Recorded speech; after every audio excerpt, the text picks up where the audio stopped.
Olá, alunos do primeiro ano, estamos começando agora o nosso segundo bimestre. Então essa é a primeira aula do segundo bimestre e lembrando que nossas aulas continuarão com diferentes efeitos visuais e sonoros. Tava ruim, agora parece que piorou. Então vamos lá, ó. Qual é o objetivo do segundo bimestre em Geografia? A gente vai estudar o clima e os biomas, que é a vegetação, relacionando os dois, enfatizando a ocorrência climática e de vegetação no território brasileiro. Então o objetivo é reconhecer os principais tipos de climas existentes no mundo e no Brasil, relacionando com a vegetação e identificando os principais biomas existentes no mundo e também no Brasil. Então a gente começa falando de quê? A gente começa falando da atmosfera e dos fenômenos meteorológicos. Então a atmosfera, ela torna-se rarefeita e tem a sua composição alterada à medida que a altitude aumenta. Então, a gente tem uma composição atmosférica próxima à superfície, à medida que a altitude vai aumentando, vai tendo uma composição alterada e vai se tornando mais rarefeita até chegar no limite com o espaço, né? Então, vamos lá. Ao nível do mar, próximo à superfície, a composição atmosférica é 78% de nitrogênio, 21% de oxigênio e apenas 1% de outros gases. Então, variedade e infinidade de gases. O oxigênio, como a gente sabe muito bem, é indispensável para que haja vida na Terra. Assim, as variedades de temperatura do ar, ou seja, a variação da temperatura do ar, da umidade, da pressão atmosférica, precipitações, nada mais é do que chuva, ventos e movimento das massas de ar, são todos os fenômenos que ocorrem na atmosfera e caracterizam o que a gente chama de tempo atmosférico. Então, esses fenômenos eles caracterizam o clima e o conhecimento da variação desses fenômenos é importante para a realização das diversas atividades econômicas, né?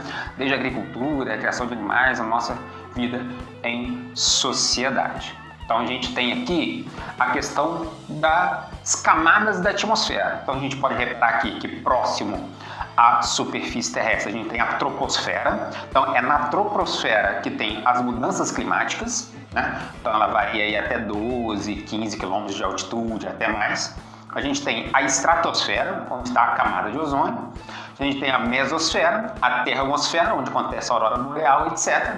Até a exosfera, onde ficam os satélites, onde fica a estação espacial e etc. Fica aí nessa altitude. Geralmente até uns 800 quilômetros, aí a gente ainda tem aí a formação da atmosfera terrestre. Depois disso já entra em contato aí com o vazio do espaço. Outra coisa que nós temos que entender para estudar os fenômenos meteorológicos é a radiação solar, ou seja, toda a luz que a gente recebe do Sol, né, essa radiação solar, ela atravessa a nossa atmosfera, citada aí anteriormente, né, e que retém 19% desse calor irradiado, 47% dessa radiação é absorvida pelas águas e terras e refletida para o alto, aquecendo a atmosfera de baixo para cima, e outros 34% são refletidos diretamente pela atmosfera e pela superfície terrestre de volta para o espaço. Então a gente tem aí a nossa composição atmosférica, né? Eu tenho aqui a radiação solar incidente, né? 19% absorvida aqui pela atmosfera, absorvida pela superfície, terras e águas.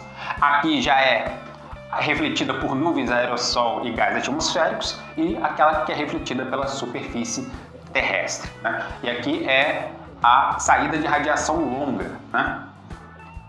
Porque a luz solar, a composição da luz, a radiação eletromagnética, a radiação solar do que a gente está falando, é composto não só da luz no seu aspecto visível, mas também do infravermelho, abaixo ali do vermelho, e da ultravioleta, acima da violeta. Para mais informações, pergunte ao seu professor de física, que eu não entendo merda nenhuma disso. Que merda, hein?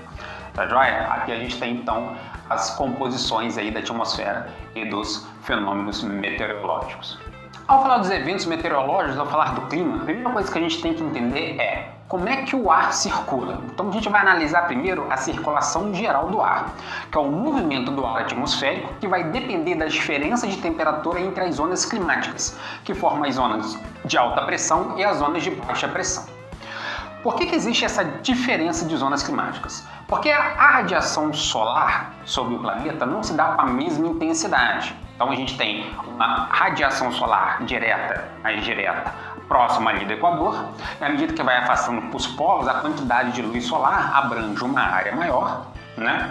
Diminuindo aí as temperaturas quanto mais próximo do polo. A gente vai ver depois a questão da influência da latitude. Com isso, né, mais próximo do polo, regiões mais frias, mais próximo da linha do Equador, regiões mais quentes, isso leva à formação de diferentes temperaturas. E essas diferentes temperaturas levam a uma circulação do ar atmosférico. A primeira coisa que a gente tem que analisar é a questão do vento. Ou seja, quando eu falo circulação geral do ar, do que eu estou falando? Estou falando da diferença de pressão entre o ar quente e o ar frio. O ar frio ele é mais pesado, né? Ele tem uma pressão maior para as moléculas e átomos estarem mais concentrados. O ar quente, por ter mais energia, né? As moléculas e átomos estão mais afastados umas das outras em estado de agitação. Então, existe essa circulação do ar atmosférico pela diferença de pressão entre as áreas quentes e as áreas frias. Senão, como é que seria? O Equador seria quente o tempo todo, aqueceria, e a região do polo resfriaria. Então você tem uma troca de calor, troca de temperatura, né, pela diferença de pressão entre as regiões próximas do Equador e as regiões do polo. Essa troca se dá pelo que a gente chama zonas de alta e baixa pressão. Então, o que é uma zona de alta pressão? É a convergência dos ventos atmosféricos, que tem como característica se dissipar, formando céu claro e sem nebulosidade com pouca ocorrência de chuva. O que é uma zona de baixa pressão? É uma área, né, onde há uma convergência de ventos, esses ventos sobem, né, levando a nebulosidade da superfície para a alta parte da troposfera, gerando um céu nublado, muita nebulosidade e ocorrência de chuva. Então você tem as zonas de alta pressão e as zonas de baixa pressão. Tem as grandes células a nível global e tem as zonas de alta e baixa pressão a nível mais regional. Então, nesse caso aqui, tem o desenho explicativo, né? Uma zona de alta pressão, os ventos convergem da troposfera em direção próxima à superfície, né? E esse movimento, então, descendo, também chamado de anticiclone, né?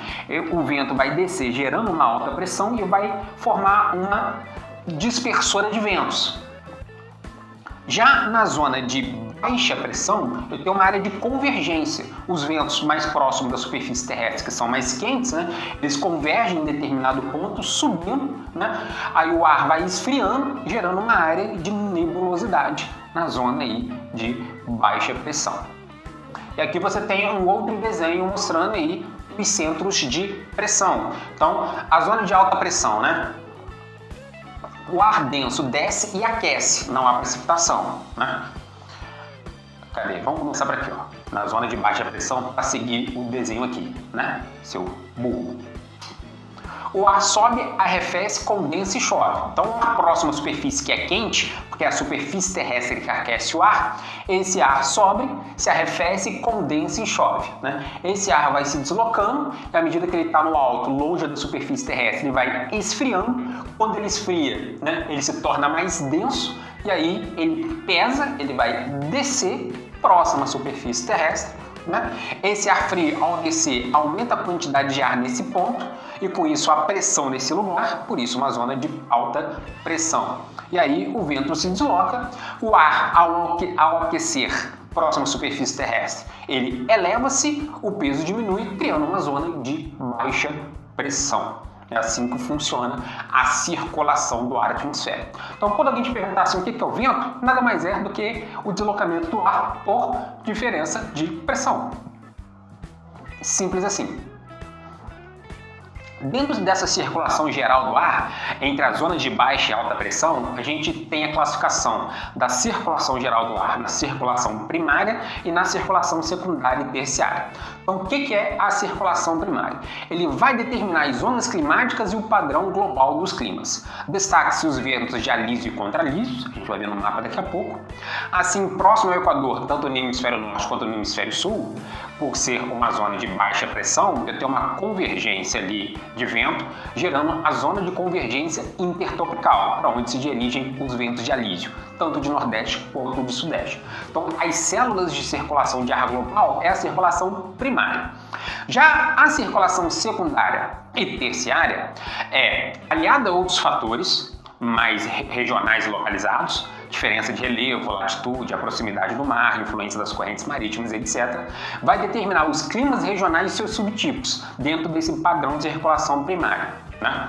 Então, as brisas e monções fazem parte da circulação secundária e baseiam nas diferenças de temperatura entre continentes e oceanos.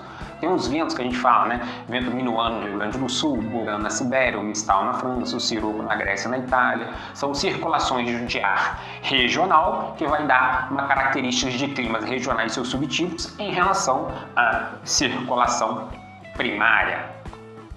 Aqui a gente pode ver aí circulação geral do ar. Então eu tenho aqui a zona de convergência intertropical, ventos de alísio do Nordeste, ventos de alísio do Sudeste, numa área de baixa pressão, a região próxima ao Equador.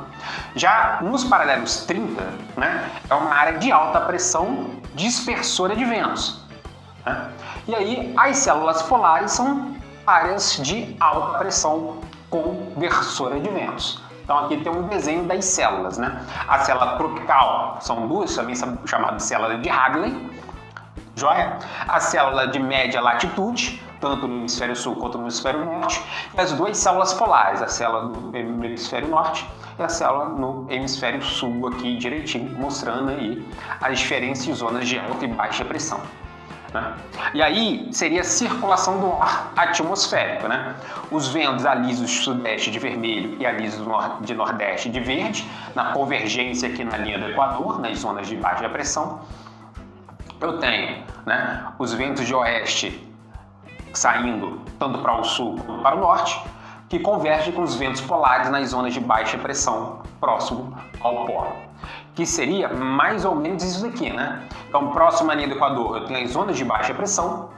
Próximo ao Trópico de Capricórnio e de Câncer, eu tenho as zonas de alta pressão. Próximo ali ao Círculo Polar Ártico e Antártico, eu tenho as zonas de baixa pressão. E exatamente em cima dos polos que eu tenho as outras áreas de alta pressão. Aí um desenho esquemático para a gente poder entender um pouco melhor. Aqui eu tenho como é que elas vão se estabelecer ao longo do ano, né? Então, a ZL aqui de Lau nas áreas de baixa pressão, a de High com H aqui, que é um mapa em inglês, as zonas de alta pressão. Então aqui é o funcionamento em janeiro, né? Neste mapa, o funcionamento em junho, né? Então, elas não são estáticas em cima da linha do Equador, em cima dos trópicos, nem nada. Elas vão mudando na dinâmica de acordo com a influência da rotação da Terra, das correntes marítimas, vão mudando de posição aí levemente as zonas de alta pressão e as zonas de baixa pressão, né? E para a gente encerrar a nossa primeira aula do segundo bimestre, a diferença entre tempo e clima. Ou seja, a gente fala tempo e clima como palavras correntes no nosso dia a dia. Então, assim, tempo corresponde a um estado momentâneo da atmosfera num determinado lugar com relação à combinação de certos fenômenos físicos. Então, os eventos meteorológicos locais, né, como o dia ensolarado, nublado, muita chuva, ventania, uma chuva de granizo, etc., são comumente o que nós chamamos de tempo. Então o tempo muda de acordo com as condições atmosféricas locais, né, num período curto ali, né? São as variações que nós temos meteorológicas.